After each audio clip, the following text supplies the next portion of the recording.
drinking tea time. It's your pasty boy in the house alongside... Sitting in the brewing pasty seat. Exactly. Shout out to Max for hooking up this session. Yep. We got some old Menghai Tea Factory. 7542. Classic. Yep.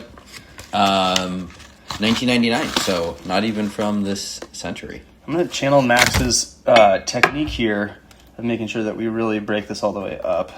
And pretty loosely pressed. I'm good with pieces like that. But. Yeah, so this one is the Dawen cake. I think that is kind of sort of how they characterize like the wrappers and stuff. Is my understanding of it. I could be wrong about that actually, but yeah, it's a pre-reformed tea before 2004. Yep. So always interesting to try these. This one is Taiwan stored. Okay. I did a bunch of blinds with Max when I got to meet him in Hawaii. Nice. We both met him separately, actually. Yep. And the blinds that I did with him were kind of focused on teas, kind of in this age range, factory production specifically. And so this is one of the two 7542s that we had. And the other one I have set aside for a future session. Nice. But this one is the one tea that was Taiwan stored that we had. The rest were Malaysian.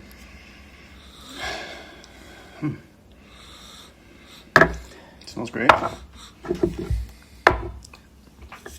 Already quite dark. Yep. Just on the rinse. Smells a lot like... I see some hong. Yeah. Smells a lot like Taiwan. Yeah. Which is something I think I said when I had my session with Max as well. Oh, nice. Smells some storage on that. All right. It's not the oldest 7542 we had on the show. True. Which is crazy. Yeah. I think the oldest would be the 88 Ching Bei. I don't know. Have we had something older? I'm not sure that we have. So, yeah. I mean, it is possible to find ones, well, at least I think they're real, that are from the 80s that are dankly stored. Gotcha. It's just very uncommon to find stuff that's a little more, you can see the base material a little clearer. Mm-hmm. You know, it's really interesting to notice the lack of what I would call like very classic, dai flavor. At least on the nose of the lid so far. Yeah. Obviously, it would make sense given the different names of the brands. Right. And I think part of it is that it is, it's pretty far along. Yeah. Like it's certainly older than the average dai that I drink more regularly. Yeah, a little bit of a tobacco leaf smell for that guy. Yeah. I'm going to go ahead and just start this one now. One of these errors that I always make with like the nice is I burn myself because I'm too excited and then I ruin. You burn yourself. Yeah, I'll start drinking the nicest tea first steeping right off of a boil. Oh. Burn my tongue a little bit. Okay. And then it's like, dang it, I just ruined this experience and I'm committed. Go for it. Smells great. Yeah. Surprisingly clean smelling. Yeah, I'm excited. It's interesting because the last time I had this, no, I think I may have had it once, but it's interesting to have it outside of the contrast of, I think this is the last tea we had, or amongst the last ones that I had with Max. And so it just tastes so different compared to the Malaysian stored teas. The storage really stuck out in a way that it's not going to in this session. Cheers. Cheers.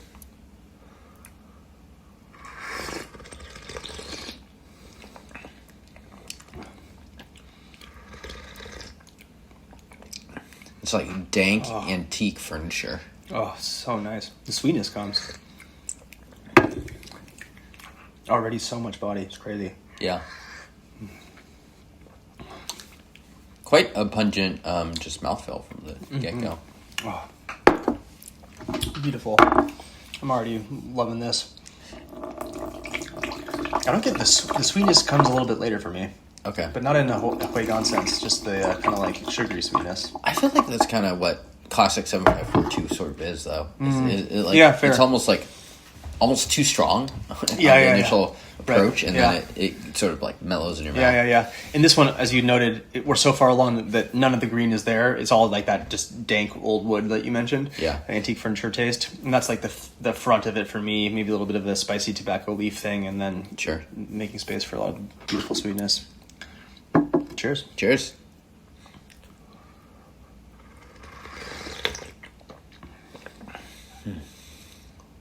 Really is kind of that marriage of wood and tobacco. Yeah, minerals a little bit.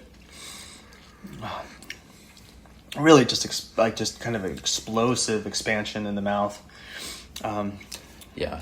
I actually think I might. So I finally looked up what frisson means. So it's a physiological thing. Okay. So have you ever listened to a beat drop in a song and it gives you an adrenaline rush? Sure, yeah. Yeah, so that only happens to 50% of people. Okay. Yeah. Oh, really? Yeah, and that is what that word is about. Oh. It's that feeling of shiver, kind of body, Well, that's a different way to describe it. Yeah. So it's like if you hear the beat drop. So I think frisson literally means shiver in French. Okay. I could be wrong, but it doesn't have to be a big beat. I was listening to Gregorian chanting music the other day, and there's just intense, and just makes you just I don't know. So is that the frisson? Yeah. Okay. Yeah, and so I'm kind of getting a little bit of that frisson on this one, honestly. Okay. It's not as strong with the music. Okay. For me, but yeah, you could have some really interesting experiences just tasting the different notes, but this one is you have to listen to the Gregorian chant. The frisson. Yeah. Go look up the Pope listening to the Gregorian chants on YouTube. It's freaking sick. Is that what he listens to, just to hype himself up? I think so. Yeah. I'm not even kidding. I would legit listen to that and then do a hard set for a workout. Yeah. Okay. He's like, oh man, meeting with the bishops today. Hit me with the Gregorian. Anyway, back to the tea. Yeah.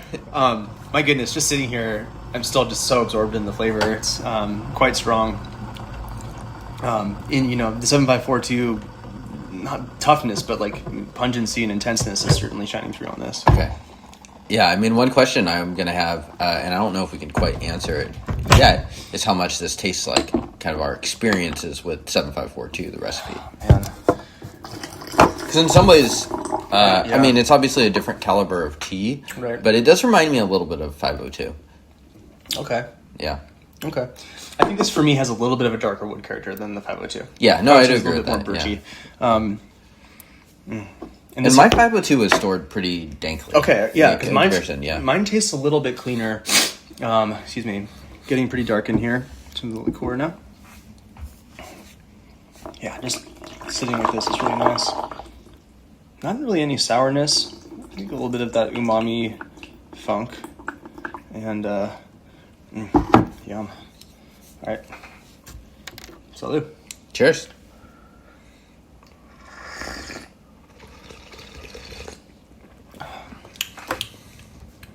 Stronger, thick. The Wagon on this is just next level. Yeah, it really isn't very sweet on the approach. Yeah, yeah. It's some of these teas are quite sweet when you first have them, but I feel like that's the thing that made me for a while made me take a while to get around to 7542. Mm-hmm. It's just not as outwardly friendly. And when you have anything that's not 20 years old plus, it's pretty brutal. Yeah, true, fair. To brew it lightly. Okay. I normally would give this one a little bit of a longer steep, but we're gonna keep it light still. I don't want to. It's still building. Yeah. Yeah.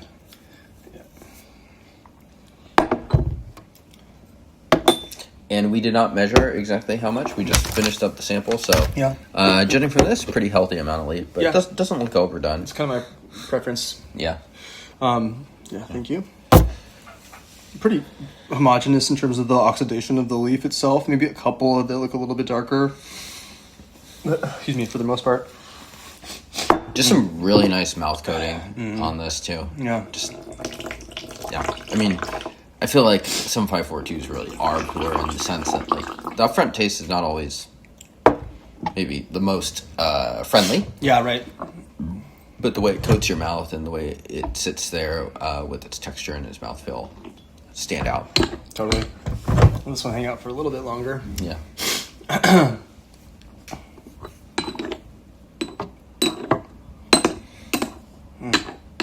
Really nice.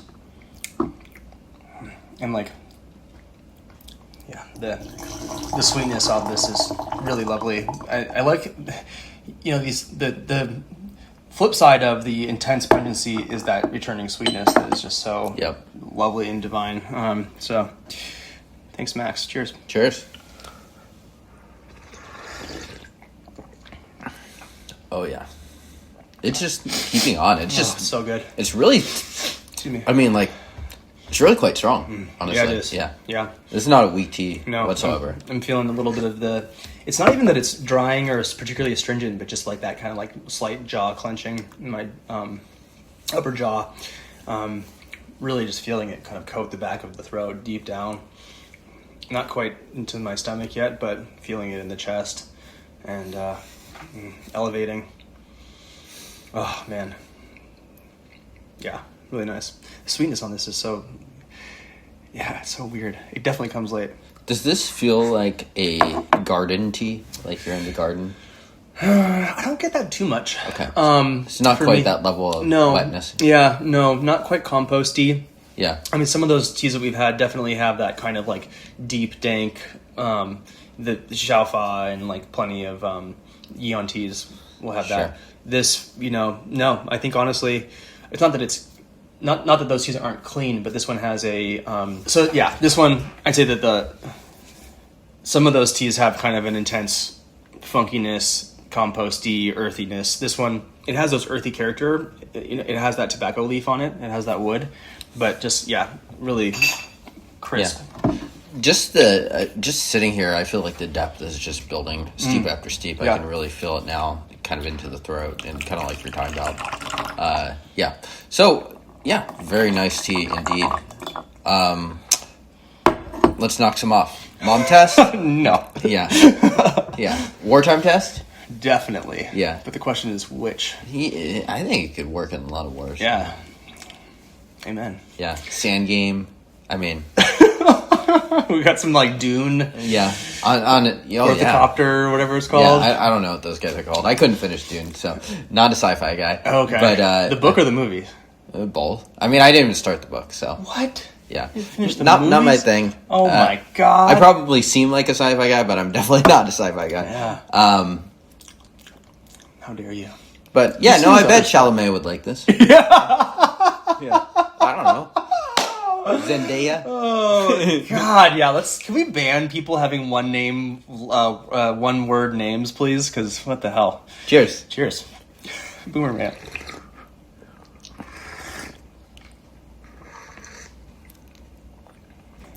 I think this is the perfect time to start pushing it a little bit because it just builds still a little bit of fruit.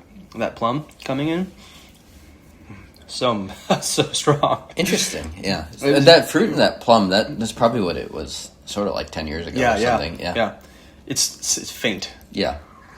It's really interesting having something this old that's Taiwan stored that has, again, not dank character to it. Yeah. But definitely like some older flavors in it. To me, this tastes like it's definitely had some kind of more natural Taiwanese storage rather than like completely climate controlled. Yeah. Which, to be honest, is kind of my preference, anyways. Like, I think that's why we are seeing a little bit of a further along profile. With something like this. Yeah, and just inspecting the leaf one more time here. Really, pretty homogeneous. Not any green in there. Man, the sweetness is just so pronounced at the end of this too. Really wonderful. This is not the ultralight test tea. You'd probably throw up. I wonder if you can do, we were talking about evaluating teas in bulk yesterday with Hanji. I wonder if you could do this in the bowl. I think probably would be a disservice to this tea. I think so too. It just doesn't seem right, Yeah. It seemed wrong. Yeah. I couldn't even tell you exactly why.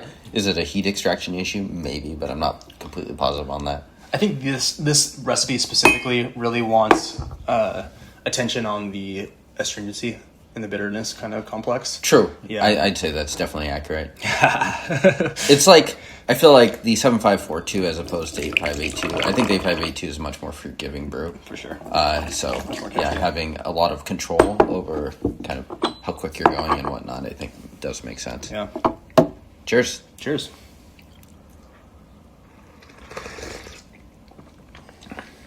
Oh yeah, it's just starting to soften up too. You're losing a little bit more of that just very pungent mouthfeel. Right. And I kind of really like it when these 7542s cross that hump. There's not a lot of teas where it's like I prefer like the 5-7, but sometimes for a 7542 session that will happen for me. Yeah.